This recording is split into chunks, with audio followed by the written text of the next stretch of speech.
வாலிப வயச வாட்டிவிட்டு காதல் தீயினை ஊட்டிவிட்டார்.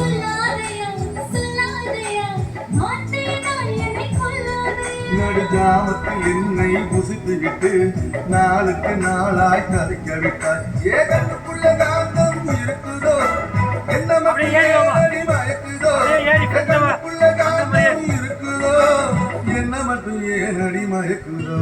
என் காதலின் கருவறை திறந்திருக்கு, காதலியின் பாஷை பூத்திருக்கு. பூவின் வாசத்திலே காதலின் காத்திருக்கு.